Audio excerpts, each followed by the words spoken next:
Okay, Pure, now what do you do?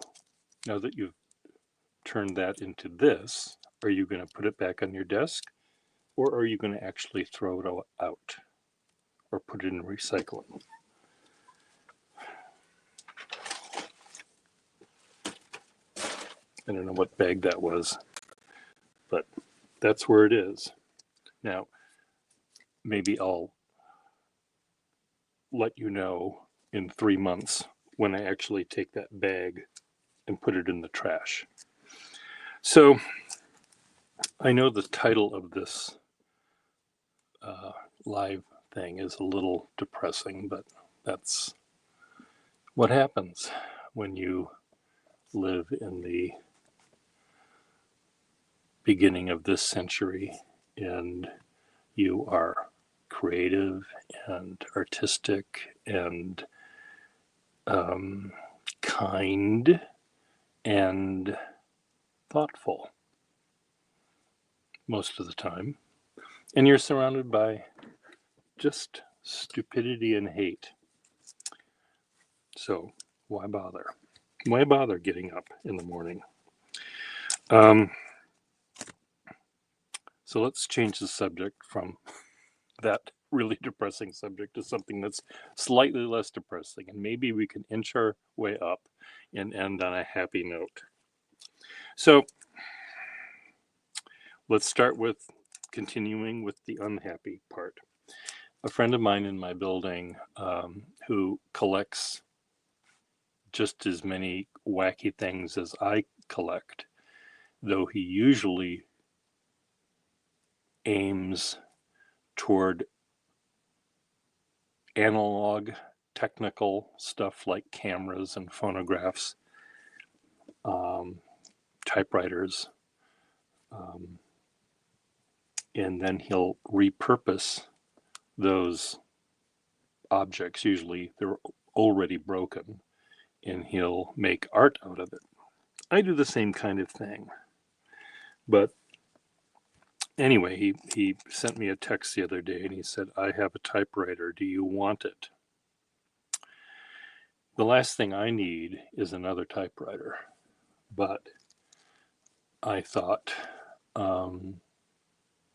there are lots of people really, really keen on typewriters these days. So I posted pictures of it on the Facebook Vintage Typewriter Collectors Facebook group, saying that this thing was for free.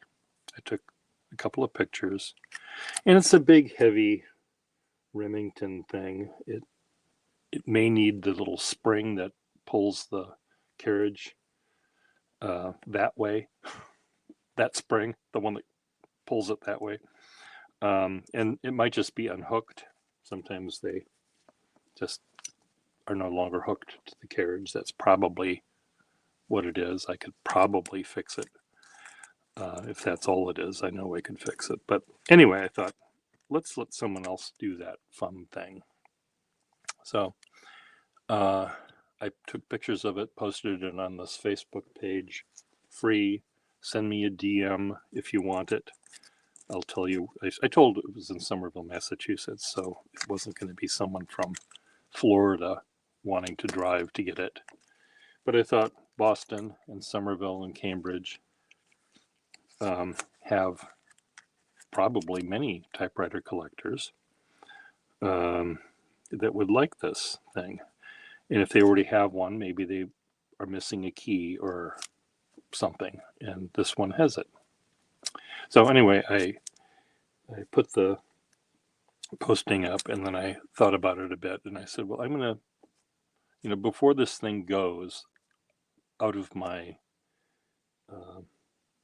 possession, I'll do a drawing of it.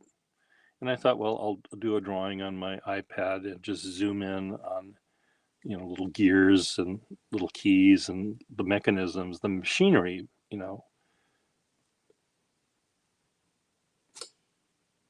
I think Remington could have gotten to the moon if they allowed it to do it. They're just these amazing machines, and they were built to last 100 years or more. And they're just amazing. And I thought, well, I'll do some drawings of it. That way, when I give it away, I'll say, well, I made something creative out of it. So that was the plan. So I did a drawing of it right here. You see, ta-da. And I said on the Facebook page that I will make a gift of this beautiful, well, let's just pretend it's beautiful. I think it's a lovely little drawing of the Remington number, whatever it is.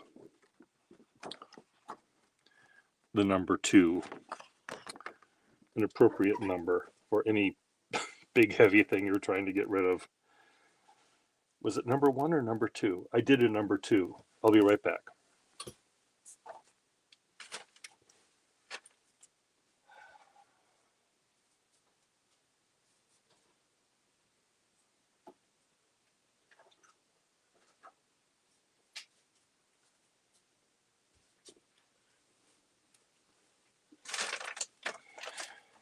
So in addition, thinking that the typewriter collectors of the world, who maybe are not as myopic as other collectors of the world, maybe they might appreciate a crossover from typewriters to something else. I mean, you could cross over to adding machines, and you could cross over to, from there you could maybe cross over to slide rules, or I don't know what. But there's a way where maybe the typewriter people of the world, in addition to liking my Remington number 2 and my free drawing that I was going to go along with it, would also appreciate the fact that I drew this drawing using this pen. And you say, well, it's just a Schaefer. It's one of those Schaefer Gifties. Actually, I'll leave it this way. Those Schaefer Gifties from the early 20s. They usually came with a pencil. But this is not just any Schaefer. Well, get to it. Don't keep everyone on their seat, dear Gustafson. Look at what it says. Awarded by L.C. Smith and Brothers, Typewriter Incorporated.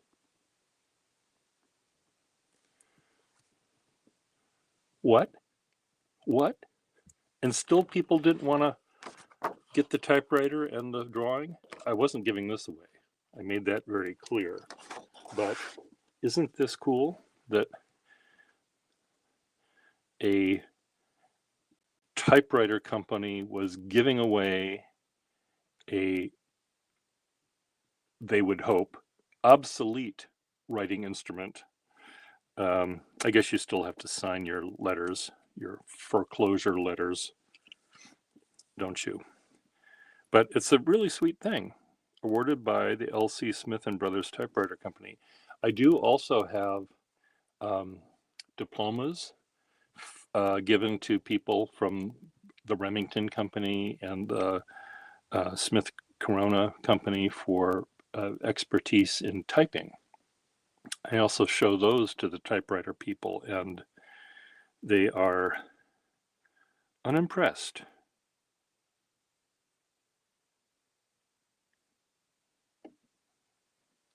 I don't know, do I have to chew the food for them so they understand how impressed they should be? What do I have to do? Anyway, so this pen made that drawing, and this pen needs a new sack. I don't think I've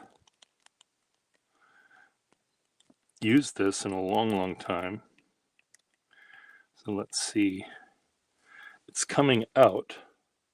It's one of these pens that has metal all over it, like these pens, the wall pens. And sometimes, though, you take it out. Sometimes there are some pens that have little metal um, strengthening pieces inside a plastic pen or a hard rubber pen. Walt Eversharp did that a lot, thinking it was going to um, keep the plastic or hard rubber threads from cracking. But it made it worse because often there'd be a little bit of moisture that would hit this. I don't know if it's aluminum or something, but this would corrode and expand and crack the threads. So it was an attempt to make it better, but it actually wasn't. So I'll put a sack on this pen. Ta-da! So last night, I'm moving this out of the way. This will come in later. Last night I was drawing at my usual bar, and I was using, among the pens I brought with me was this one. And I bought this at the Boston Pen Show maybe 2 years ago. Yes, you can see what it is. It's a Wahl all metal pen, number 4 size nib, I think. Yes, number 4 size nib. And what's wrong with this pen?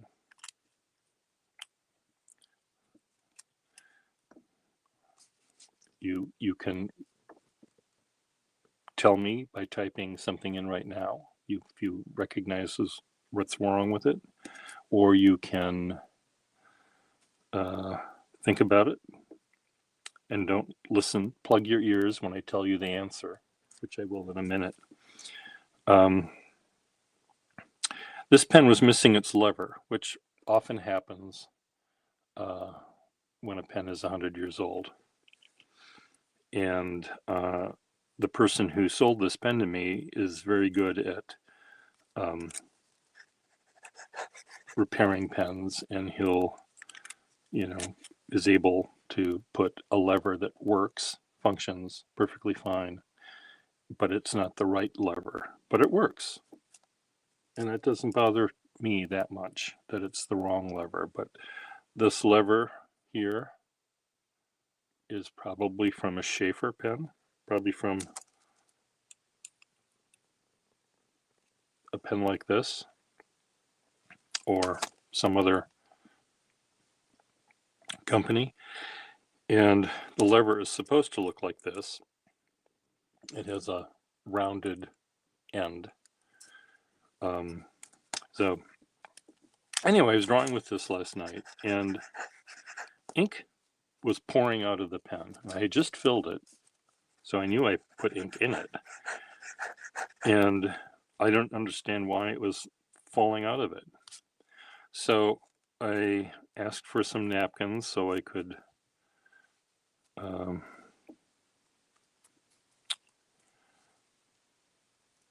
wipe up the mess I made. And what's the problem?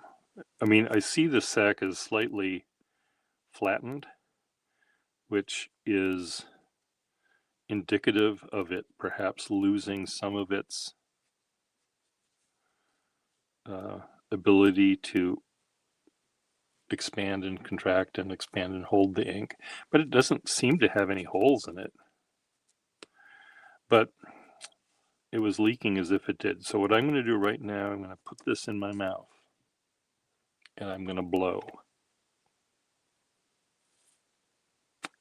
And nothing is coming out of it. I mean, nothing, I don't feel air going through it. So it shouldn't be leaking. But there is probably some little tiny hole in here somewhere that allows air in to this pen, and consequently it's not an airtight seal and ink will pour out. It's like when you put a straw in your soda at the counter at the drugstore. They don't have those anymore either. Ugh. Anyway, went out with the Remington number 2 typewriter, but you would put your hand over the straw and you'd pull out the straw from the Coke, and there's a column of Coke that's still in that straw. I'm not talking about that Coke, and I'm not talking about that kind of straw or that kind of spoon. I'm talking about the old-fashioned kind. And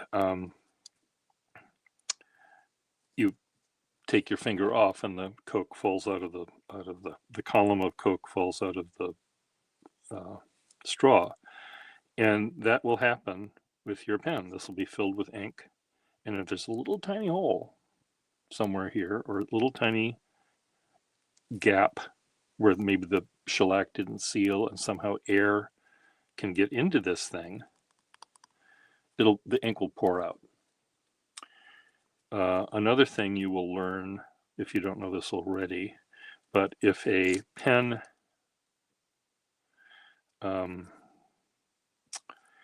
is running out of ink and it only has a little bit of ink left in it, it will run wetter, and there's a lot more air back here and just a little bit of ink here, and sometimes the air can expand faster than the ink does. The ink will, if the pen is in your hand and you're heating up the barrel, and that passes heat onto the sack. So another thing you'll see that's broken about this pen, there's a big chunk of the sack nipple that is missing. And I had a tooth that looked like that. Which tooth is it? I'm not going to show you it's like maybe this one. So they had to put a cap on that one. These are my actual teeth, my uppers. I mean, this is a mold of my actual teeth that was taken by a student at the Tufts Dental College. And I go there because it's cheap. I go there because cheaper anyway. I go there because it's actually fun being a guinea pig to tomorrow's dentists. So they took this cast, and I think there was something wrong with this one, so they had to do it all over again. So they gave me this one. Usually, I think the students keep the casts that they make of their patients as part of their schooling and part of their final presentation or whatever, to get their grade, to get a certificate. They keep them, but because this was a mistake and they had to do it over again, the guy gave it to me. So anyway, I've got to fix this, and there is a way that you can do it. You can apply shellac over the part that's there, including that little tiny bit that's right there, and you just really make sure it's held tight. So I have a feeling that it was just that little bit where it was held on by two little molecules of shellac, which maybe made the sack not be as airtight as it could be. So there will be a happy ending here. So we're moving from depression slightly toward, it's still dark out, but maybe if I can get this to work, it'll be partly cloudy, overcast. A friend of mine, one of my neighbors, was a rather high up person in the industry he works at, and he wasn't the CEO or anything, but he was pretty high up, and but not high up enough to actually not go to work. So he had to go work, and he had a staff of a dozen or something underneath him, and he would have these bi-yearly or whatever reviews of his staff, and he would say to Bob, let's say, Bob, I really like the work you do, but you always show up a half hour late to work. What's up with that? I know you stay late at the end of the day to make up the time, but we need you at the beginning of the day because blah, blah, etc. Or he might say, Sally, your work is great, but I don't know how you can misspell so much when there's an automatic spelling on your program you're using to write these things. So what's up with that? But he would always end after tearing these people to shreds. He would never do that. He's too nice a guy to do that. But after voicing his critical review of their performance, he would always end by saying, is there something I can do as your boss? Is there something I can do to make this a better workplace, that make you do your job better? Anyway, one of his staff said, well, gee, Mr. Jones, it's not his real name, but gee, Mr. Jones, I would really, I wish you had a sunny personality, sunny disposition. And he said, Overcast is as good as it gets. And it's very true for him. He does have a very serious outlook on life, and he's really, really funny and fun on those very rare occasions. So we're moving toward sunrise, and maybe we're getting to be overcast because I can fix this, I hope, and it can work. And I can fix this, put a sack in this, and it can work. And what about this pen? This pen I bought at the Boston Pen Show this last year, and it was exactly what I wanted it to be. Sterling silver, Wall Eversharp dart pattern with initials on it. I like initials. Everything about it was exactly what I wanted it to be. Had a really rubbery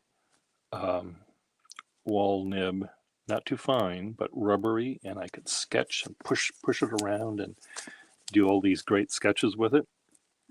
And I was doing this at this aforementioned bar a few nights ago, and I did something. Something happened. I heard something, or I felt something, and I thought, oh fuck, what did I break? How did I break this beautiful nib?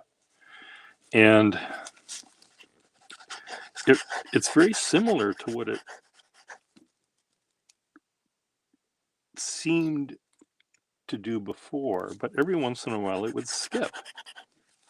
Now, of course, it's not skipping now because I'm telling you about it.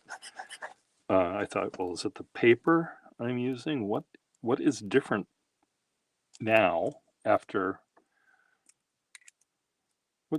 What's different now after the engine falls off the left wing of the airplane? Something happened. It wasn't quite that traumatic, but I felt it happen, and I looked at the pen and I wrote with the pen, and it seemed to now skip every once in a while. So normally when that happens, I look at the pen with my bare eyes and I see, oh my God, the tine just broke off.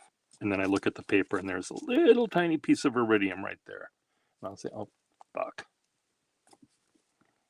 So much for that nib. Sometimes you do it and it stops writing and the nib is bent too far one way and the tines don't meet and it's scratchy and it's splattering ink. That sometimes happens. You fix that by just putting it back. And that's not all that traumatic. You can do it right then and there. You know, if the pen falls on the ground and the nibs are bent before, after, then you use your little pliers, not these, but the real ones. They're here somewhere. These little nib pliers. Aren't they just the sweetest thing ever? You take that and you tweak it. And if that doesn't work, you get out your burnisher, which is here somewhere. Your burnisher and your block.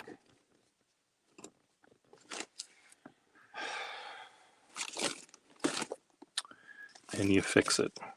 I don't know where either one of those things are, but there's the block.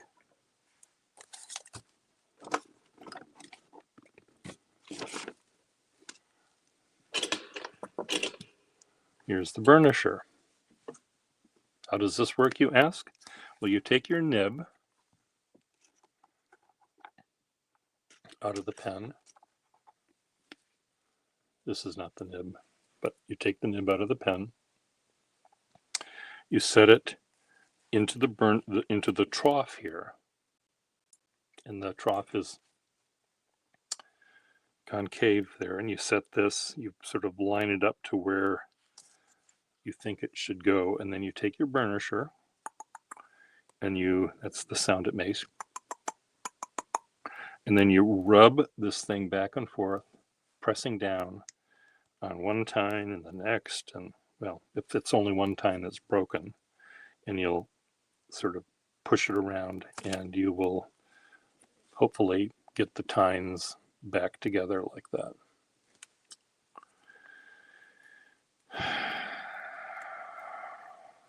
So, burnisher, nib pliers. Okay, so what's wrong with this nib? It almost feels, I know that some people talk about new pens having what's called baby's bottom, where if you get out your electron microscope or your loupe and you look at the very tip of the nib, see there it's skipping, very tip of the nib, here's the nib slit, and right there, zooming in on that little part, right there, here's the rounded part of the nib, here's the iridium.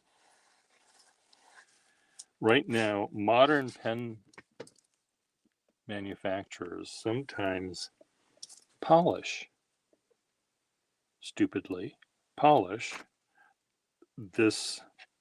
these two, this angle here and this angle here, because this is sharp right there.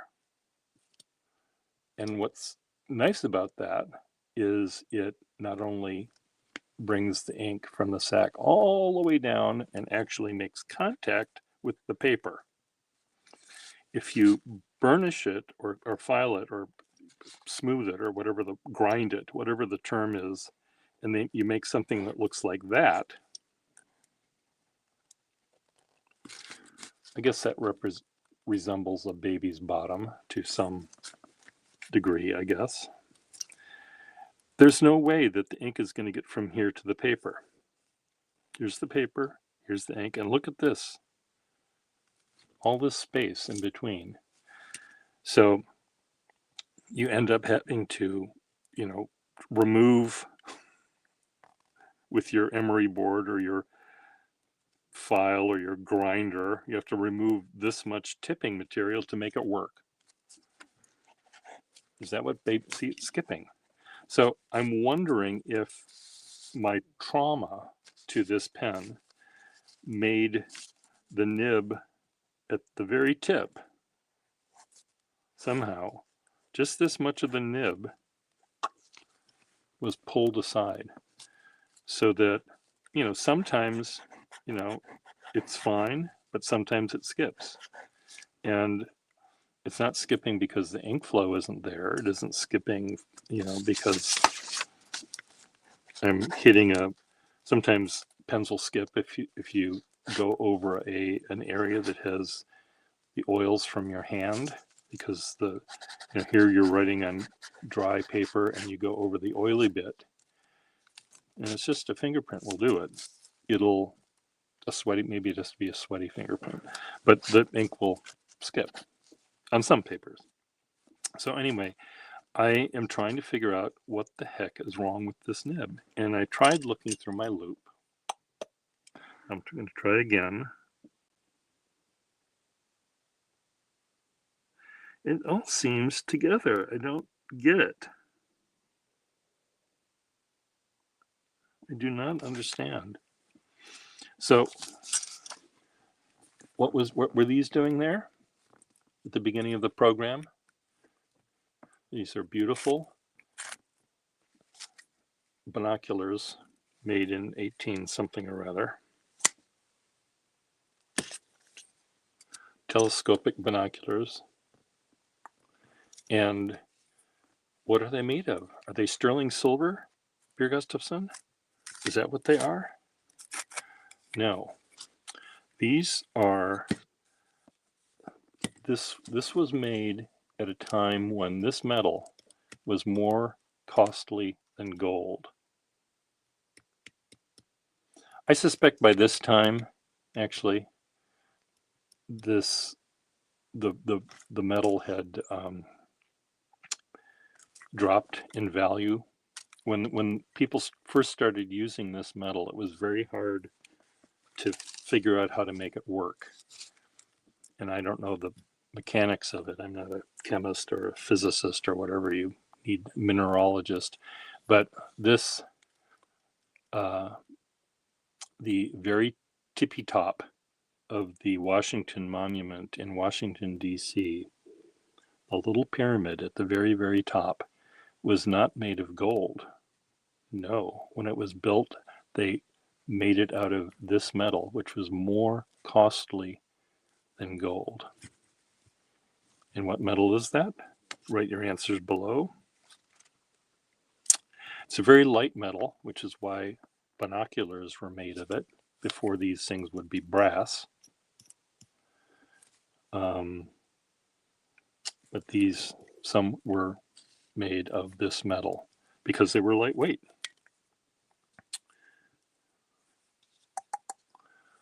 No guesses. It's aluminum. Aluminum, when it was first not found, but what can you do with this metal? Is it I think it's an element, isn't it? I think it's an element. And so why isn't this coming out? Is it the other one I took out? Aren't these great little leather covered eyepieces? The price of aluminum didn't drop, and we figured out how to make it. Electricity is a massive amount of electricity manufactured. Oh, I see. Well, yes. Whatever it was. Thank you. I knew someone would know the answer to this. And so I now know why it was expensive at one time. So anyway, when I bought my first pair of these telescopic binoculars, I've got in my collection of binoculars, yes, I have a collection of binoculars. Not surprising. In fact, I have one that was from some sort of German World War II tank. It weighs about as much as that Remington typewriter does. It's bomb-proof. I think it had to have been put on a mount of a tank or artillery piece or something, because you couldn't lift it up very much. But anyway, you take out this tube. The first one of these I ever owned, I took it apart, I cleaned all the lenses, and I was cleaning this part. And lo and behold, this is a microscope. this part of these telescopic binoculars are microscopes. So I'm going to use a microscope to look through this. Let's see if I can get any sort of light. God's sake. Difficult is it, Per Gustafsson? Friedrich, would you like to join me?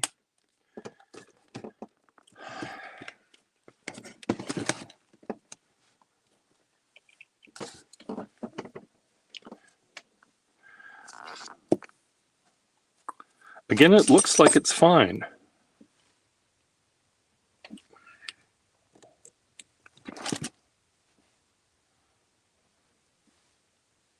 Okay, how do I make this work? There's the light.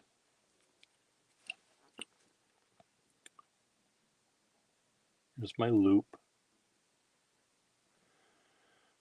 That looks, I mean, the tines are together, and they seem to create an actual sphere with a slit in it, but there's no gap, but it skips. So let's see if this will, I have to take off my glasses. $600, almost useless.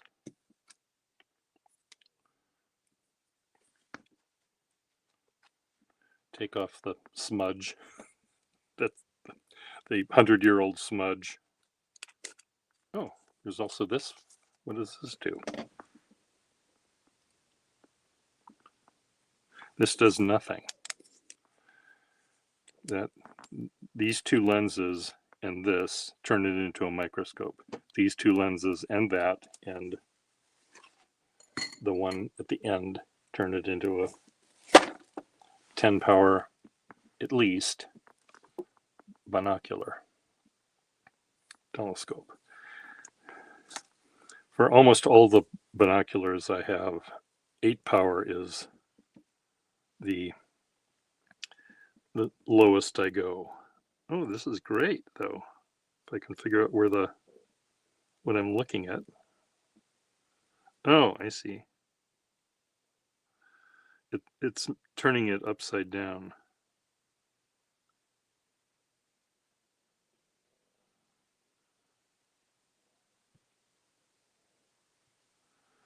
Come on, Pierre.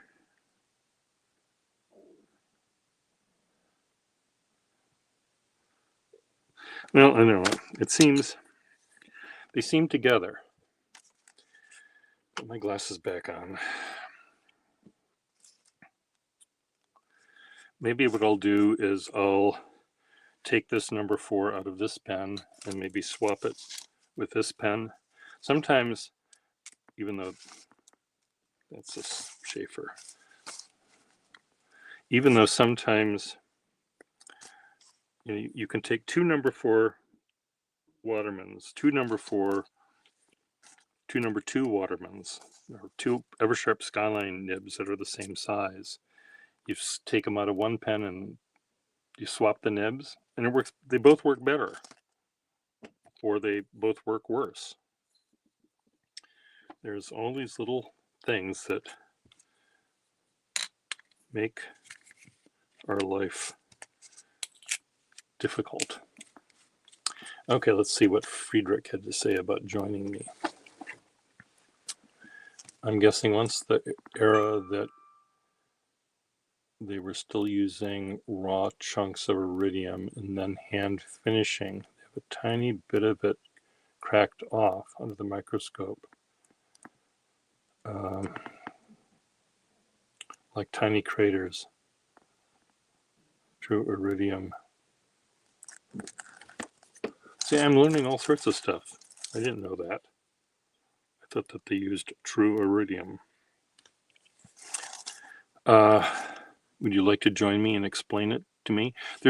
I don't see any little divot. I thought it might be like, I do every once in a while one chunk. Let's pretend this tooth is one side of the iridium, and a chunk breaks off like this tooth,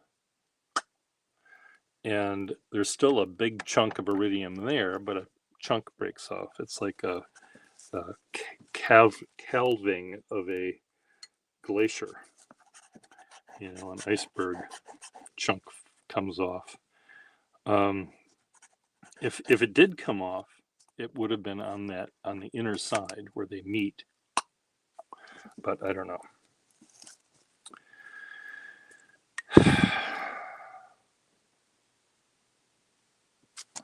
If you weren't indisposed at the moment, you would join. Okay. I'm going to take this nib out of this pen. Watch what I'm doing.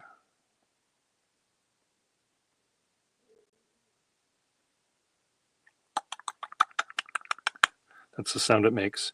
I know that was the sound of the burnisher, but they both make a very similar sound.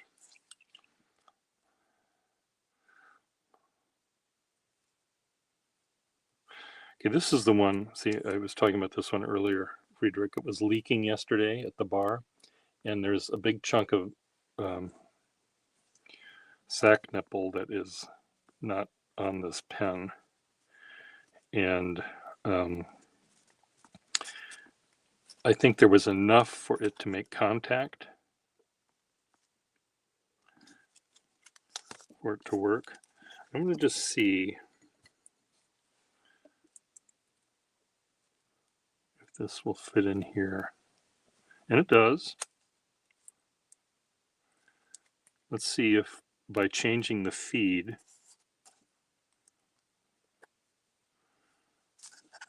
now I'm dipping it and it doesn't have a sack in it, so it will respond differently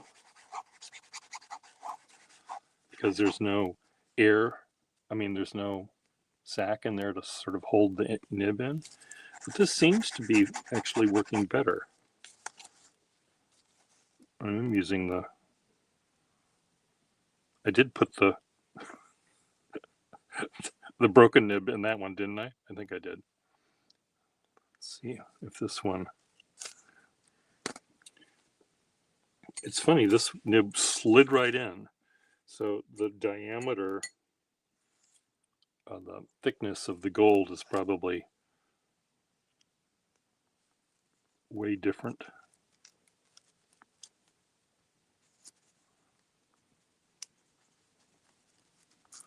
This is a tighter fit.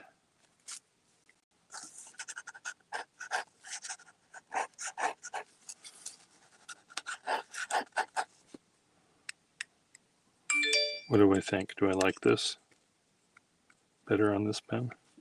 Well, if this works on this one, and this one works on this one, I fixed it. So, ta-da! It's now getting a little bit, now it's partly cloudy. Partly sunny. It's partly sunny. We'll move toward partly cloudy, and then maybe it'll be a sunny day.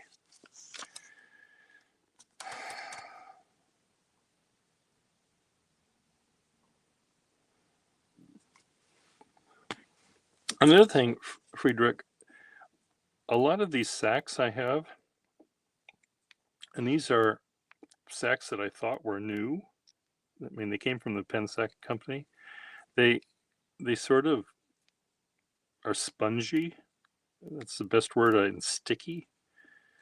It's like they're not as resilient as they used to be.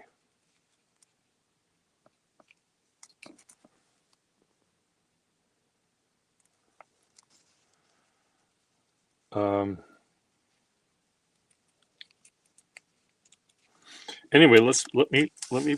I'm not going to put the sacks on in front of you. I'm not going to do sex in front of you. Do sex in front of you. The sex in front of me, you have to go on my Just for Friends channel. I'm joking. Joke.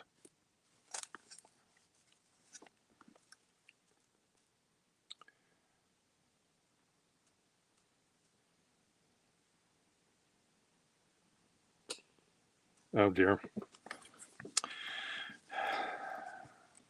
Now I want to make sure, the other thing, I want to make sure and I will do that right now. You don't want to have this pen nib stick out too much, because what happens? Friedrich, you know the answer. You can type it in. You're screwing the cap on, and if it's sticking out too far, what's going to happen?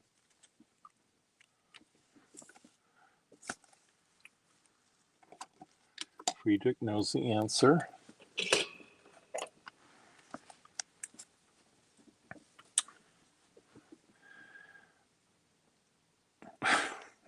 This looks like a wall ruler.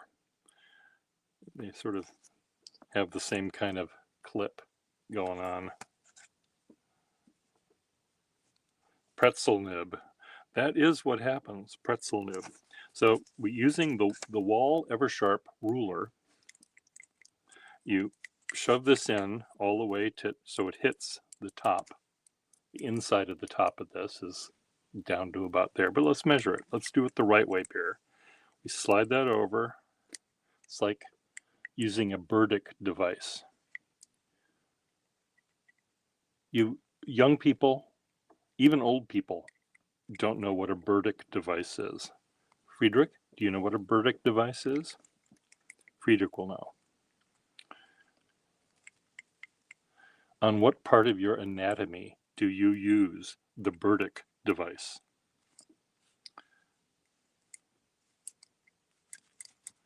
Okay, it seems like, oh, there's a lot of room. The nib isn't clearly, it's not that long. Well, you're forgetting that we have to count from here, which is where the cap stops when you screw it on. You see that line right there of more tarnish, less tarnish. Right there is where the cap goes. So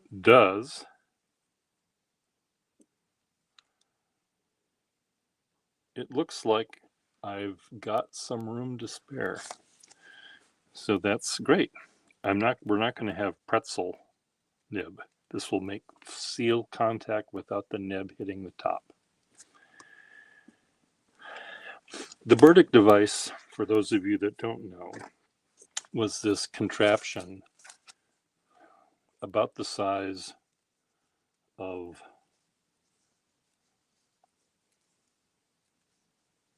a small snowshoe. Anyway, I'll try to draw it, and then from memory, and then I will show you what one really looks like.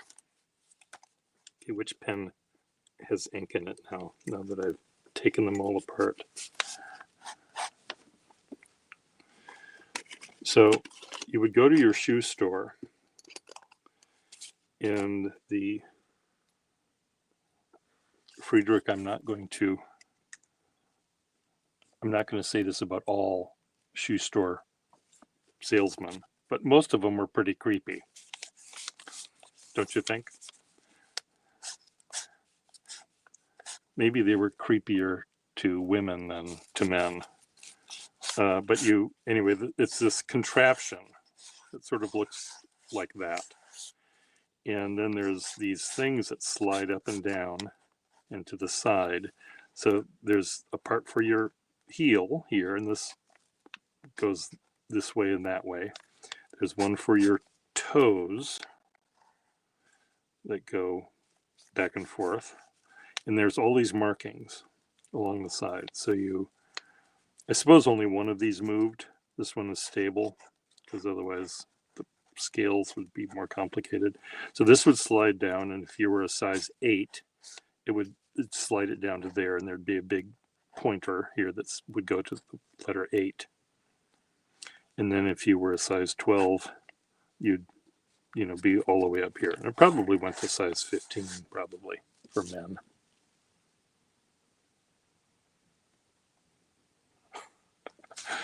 Anyway, then you also had one on this side that was shaped sort of like that, and that hit your big toe.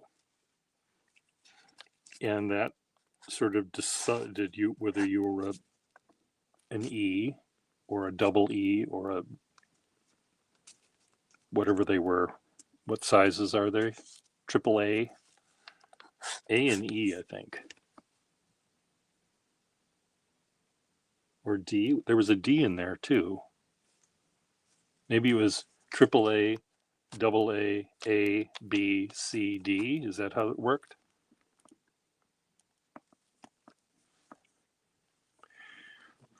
They later threw these away or didn't use them because they had this brand new device.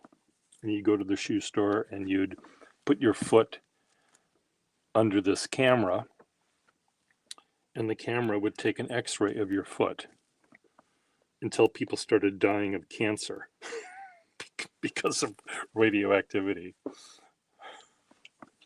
A through triple E, okay. D is standard, yeah. Okay, let's find Burdick device on eBay. What do you think? What do you think? Let's do another guess. What would a Burdick device go for on eBay? I'll find one that's a buy it now. I'd say $42. Outbid. I really want this pen. It's a 0552 and a half LEC Waterman, but I love this part of it.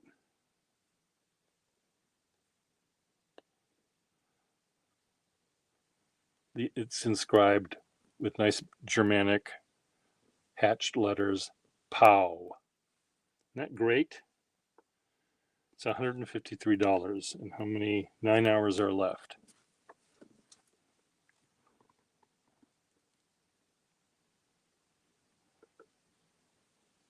Oh, it's funny. Aluminum weighing a ton. They must have been solid, and they did weigh a ton. So let's just look under Burdick device. BURDICK device. TEVICE.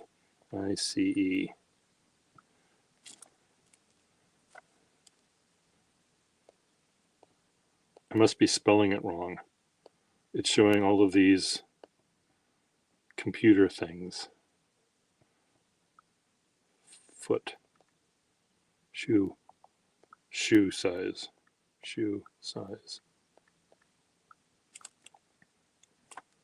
There's a Burdick, $59, $35. Well, I was kind of correct in my illustration.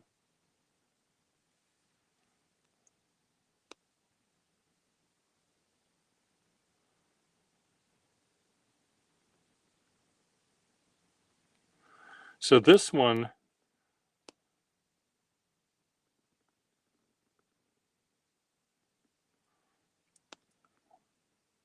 okay, this is the width of the foot is this thing from A to triple E. And this is the toe where you put your toe, and that must be your size. So this was for men.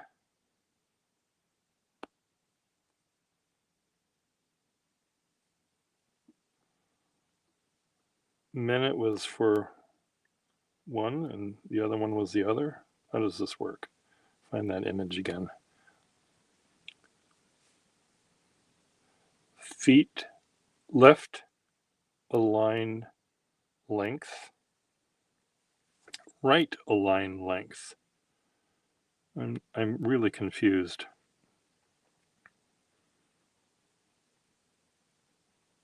Right toe length, left toe length. It seems, I thought this was where the toe goes. How can the toe...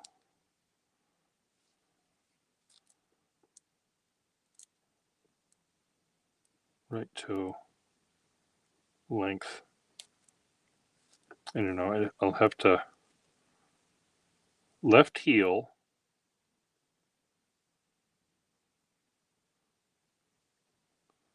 It's very weird because it looks like you're supposed to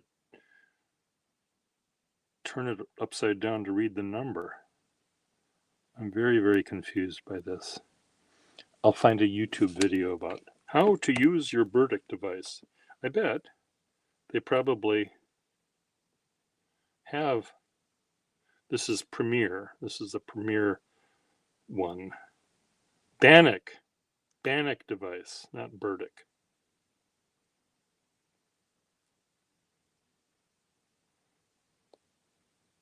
Let me see if there's a YouTube video about how to use your Burdick Brannock device.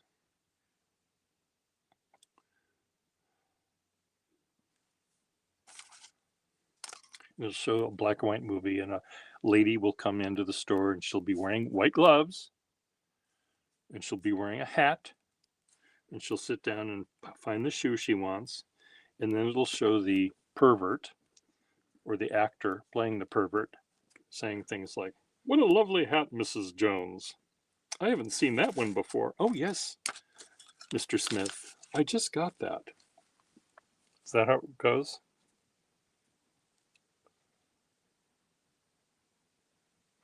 Well, I understand why they're separate shoes. I mean, separate measurements, but I'm just was trying to, in my head, understand where the toe fit, because it seemed like the thing to measure the toe was on the wrong side. So, Brannock device.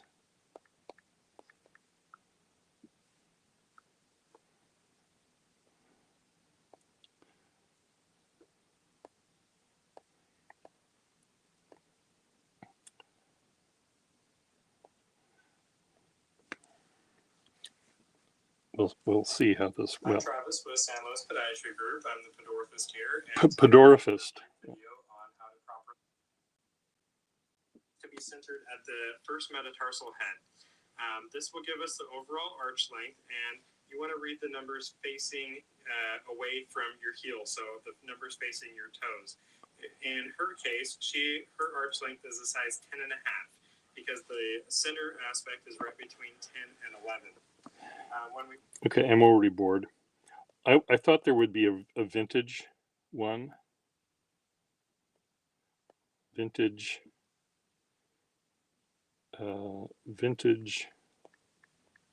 movie. Like, how to use your Brannock device. You know, like you'd see in.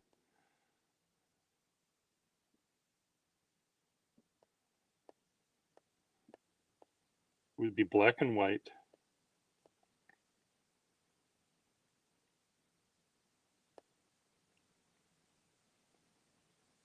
Here we go. This is exactly what I'm looking for. First of all, there is to be the size. Find out the comfortable length from heel to toe. And the width. That is taken up the ball joint, the widest point of the foot. Now come the important part of this.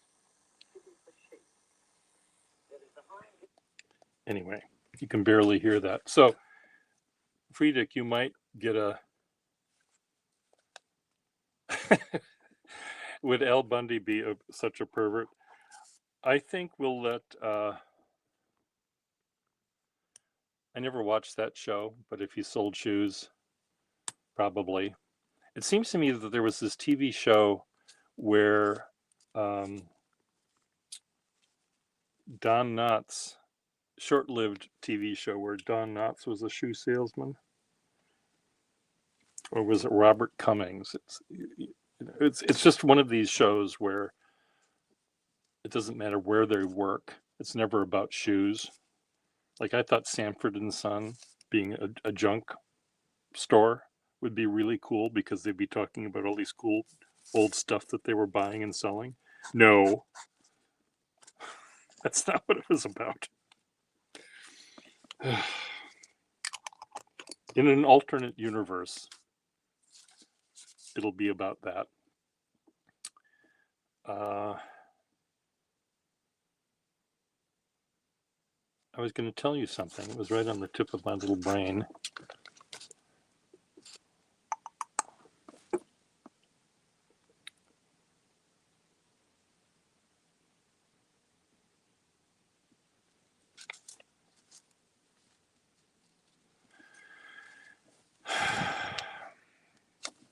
I had either a funny story or a funny thought. Oh, I know what it was now.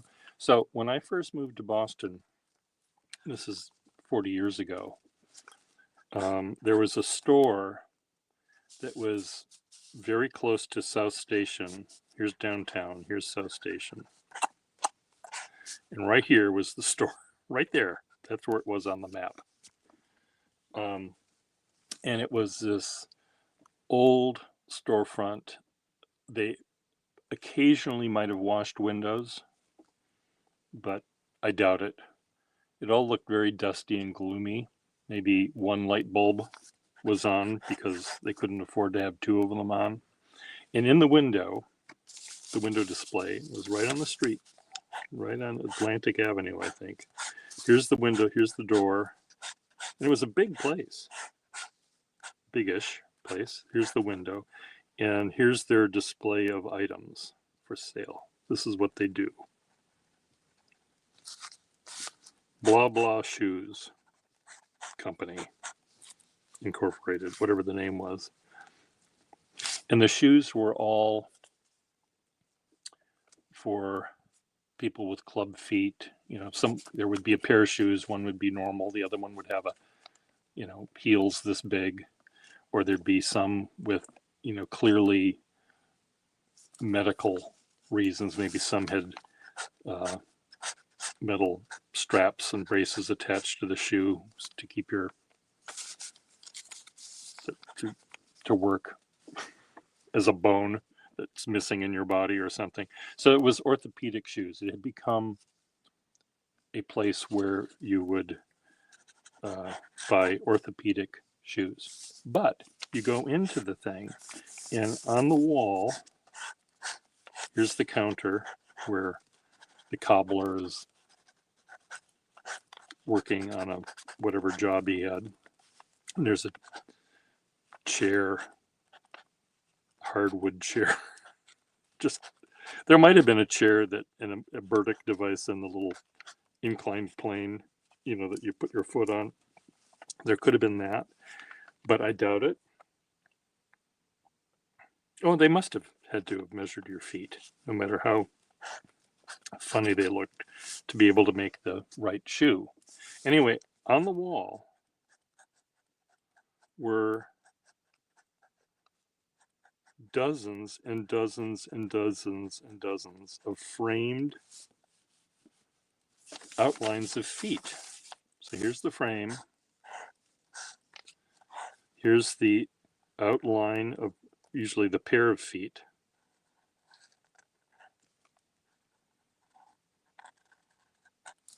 And there were some measurements, that were written by the clerk up here, maybe. And then they would have the person who was buying a beautiful set of handmade shoes, not the clubfoot kind, but when they actually made shoes by hand to your order. There would be, there was one, it was the King of England, the guy that married Wally Simpson. His signature was right there. That's his feet. And next to it was Bing Crosby's feet and his signature. So they all signed their feet outlines. And I'm sure they were all thrown in a dumpster. Isn't it sad that things like that existed at one point?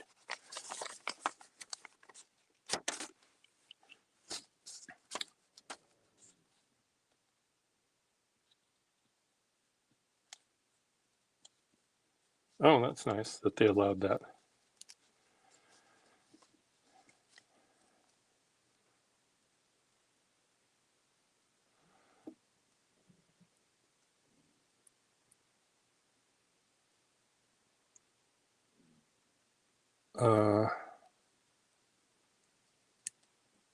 Hanover men's shoes. Well,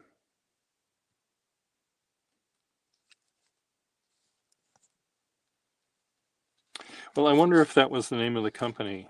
I suspect using my brain here, I can type in Hanover shoes. Just do it here. You call it Hanover shoes.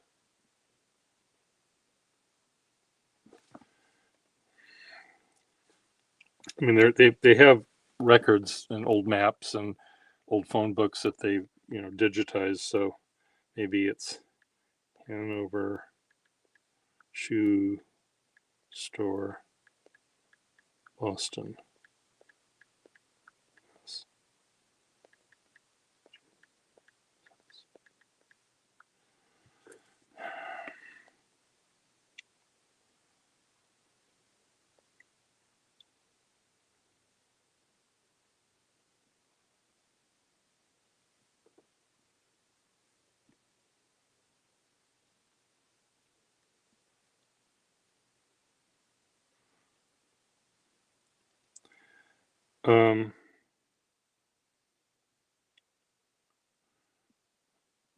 It could be the name of it. Here it says that it closed and they moved their operations in 1996. Hanover Shoe Company. But I don't know. It seemed like they only sold orthopedic shoes at the time I saw the store. They didn't have any. I think they sold me some shoelaces. I think that's the only thing that they would cater for to a regular person. But otherwise, it was building shoes for people that don't have toes or have a leg that's 8 inches shorter than the other.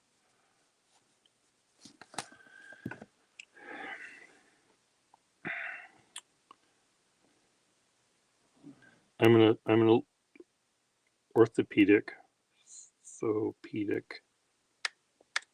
shoe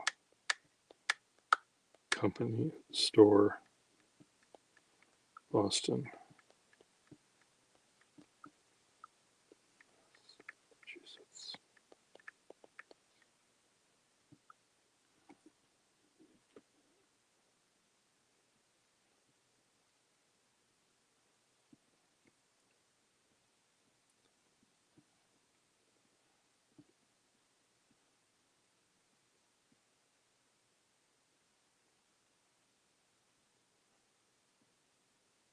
I mean, it could.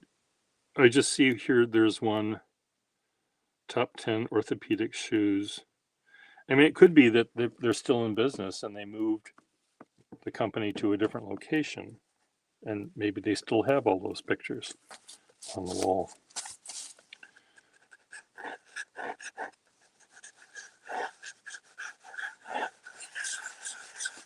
They used to have a hat store in Boston, Hand the Hatter, and that no longer exists, but he would reblock hats and do stuff, but no one wears hats anymore, so who cares?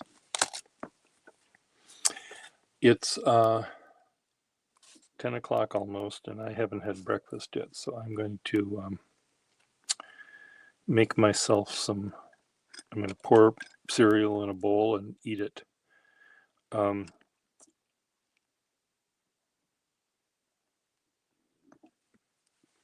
Oh, made in China and Japan.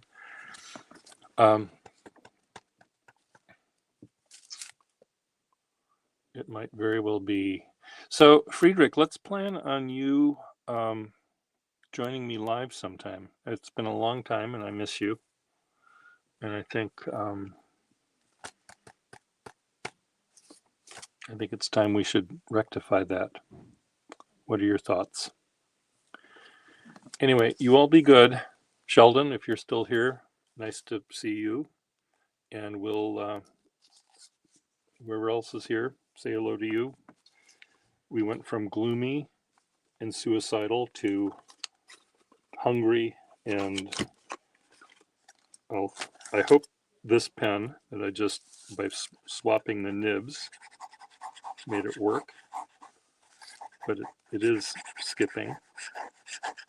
No, I'll find out. I'll see. Maybe put a stack in it and we'll see if it goes. Hopefully it will.